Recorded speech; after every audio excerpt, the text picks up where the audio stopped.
Assalamualaikum warahmatullahi wabarakatuh. Nama saya Sherin Elvina Widya dari kelas 2B dengan NIM KHGB 19078. Saya di sini akan menjelaskan mengenai tugas rangkuman yang telah saya rangkum di semester 3 ini.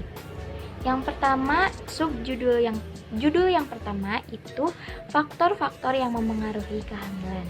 Faktor-faktor yang memengaruhi kehamilan itu ada 3. Yang pertama ada fisik, fisiologis, dan sosial budaya. Yang pertama itu fisik. Fisik itu dapat memengaruhi status kesehatan ibu, juga status gizi ibu. Nah, status kesehatan itu dipengaruhi oleh usia ibu saat hamil. Nah, kehamilan yang sehat itu sekitar usia 20 hingga 35. Kondisi fisik ibu itu memengaruhi usianya itu memengaruhi kondisi kontraksi pada uterus. Nah, kondisi fisik ibu juga dapat memengaruhi pada status gizi ibu. Mengapa? Karena ibu yang kekurangan gizi pada ibu hamil itu dapat menyebabkan yang namanya pendarahan, anemia, bahkan hingga kematian neonatal. Lanjut kepada faktor yang memengaruhi kondisi kehamilan. Yang kedua itu ada faktor psikologi. Faktor psikologi dan kebutuhan psikologi yang perlu dipenuhi oleh ibu saat hamil. Yang pertama, pada trimester pertama itu kita itu harus menjelaskan dan meyakinkan bahwa apa yang terjadi adalah normal. Membantu ibu dapat memahami setiap perubahan baik fisik dan psikologi. Yakinkan bahwa itu semua akan membaik pada trimester 2. Dan pada saat trimester 2, ibu itu mulai banyak sekali pertanyaan, apa yang harus dimakan, gizi apa saja yang harus dipenuhi. Itu dijelaskan lagi setelah apa yang dijelaskan pada trimester pertama, lanjut di tahap trimester kedua.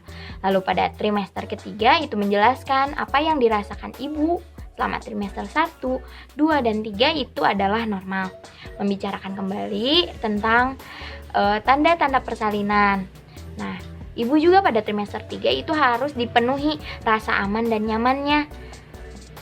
Persiapan juga harus dilakukan, yaitu persiapan persalinan, persiapan menjadi orang tua, dan persiapan sibling. Lalu judul yang kedua ada deteksi dini.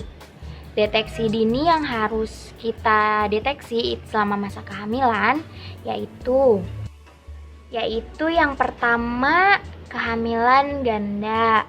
Kehamilan ganda atau gemeli itu merupakan kehamilan dengan janin yang lebih dari 1. Lalu yang kedua itu ada IUFD atau intrauterine fetal demise, yaitu merupakan kelemahan janin yang terjadi tanpa sebab yang jelas dan dapat menyebabkan kegagalan janin bahkan hingga kematian janin. Lalu yang ketiga itu ada KPD atau ketuban pecah dini. Ketuban pecah dini adalah kondisi di mana kantung ketuban itu pecah sebelum saat yang tepat atau sebelum waktunya. Lalu yang keempat itu ada polyhydramnion. Polyhydramnion merupakan kondisi di mana air ketuban melebihi normal atau melebihi dari 2 liter. Polyhydramnion sendiri itu terbagi menjadi 2, ada polyhydramnion akut dan polyhydramnion kronis. Nah, yang polyhydramnion akut itu terjadinya secara tiba-tiba, hanya dalam beberapa hari itu tiba-tiba volumenya meningkat dengan drastis. Lalu yang polyhydramnion kronis itu meningkat secara bertahap, bisa jadi berbulan-bulan, berminggu-minggu. Lalu yang kelima itu ada IUGR atau pertumbuhan janin yang terhambat. IUGR merupakan kondisi di mana kegagalan janin mencapai berat yang normal atau standar. Lalu yang terakhir ada kondisi gerakan janin tidak terasa. Gerakan janin tidak terasa itu maksudnya dalam 3 jam itu ibu tidak merasakan 3 kali gerakan janin. atau ibu tidak merasakan gerakan janin hingga usia kehamilan 22 minggu. Baik, judul selanjutnya ada kunjungan kehamilan awal. Apa sih kunjungan kehamilan awal itu? Yaitu kunjungan awal ke bidan, ibu hamil ke bidan pada minggu pertama hingga minggu ke-24. Lalu apa tujuan kunjungan awal pada saat kehamilan? Yang pertama, tujuannya itu mengkaji tingkat kesehatan, menetapkan catatan dasar atau standar pembanding resikonya, lalu identifikasi faktor resiko yang akan dialami, lalu nasihat perawatan selama hamil, dan yang terakhir itu membina hubungan saling percaya pada bidan dan ibu. Apa saja sih yang dicatat selama asuhan kunjungan awal? Asuhan kunjungan awal itu yang dicatat itu adalah riwayat kesehatan. Untuk apa sih mencatat riwayat kesehatan itu? Untuk mendeteksi komplikasi yang terjadi pada ibu dan menentukan normalitas kehamilan. Lalu yang penting juga dalam asuhan kunjungan awal itu riwayat kehamilan yang lalu. Seperti apa saja sih riwayat kehamilan yang lalu itu? Misal jumlah kehamilan, riwayat pendarahan, hipertensi, dan masalah-masalah yang lainnya. Selain riwayat kesehatan si ibu, ada juga riwayat kesehatan keluarga yang pernah dialami, seperti riwayat kesehatan yang kronis atau yang keturunan. Yang gak kalah penting itu riwayat sosial ekonomi, seperti status perkawinannya, respon orang tuanya terhadap kehamilannya, apakah mendukung atau tidak.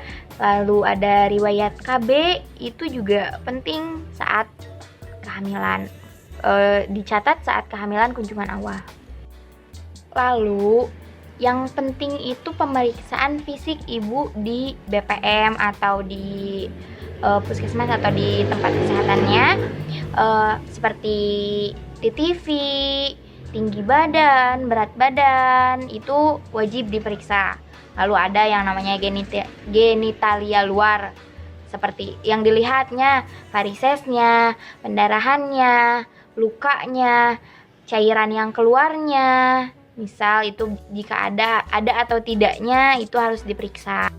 Selain genitalia luar, genitalia dalamnya pun penting, seperti bagaimana kondisi serviksnya, bagaimana kondisi vaginanya, bagaimana kondisi uterusnya, itu penting.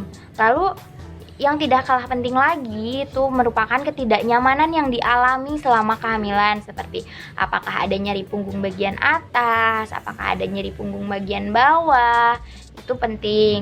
Lalu yang terakhir itu ada pengawasan antenatal dan postnatal. Mengapa itu penting pengawasan ini? Untuk mengurangi angka kematian ibu dan bayi, serta mendeteksi segala macam kelainan atau hal yang tidak normal selama kehamilan itu secara dini.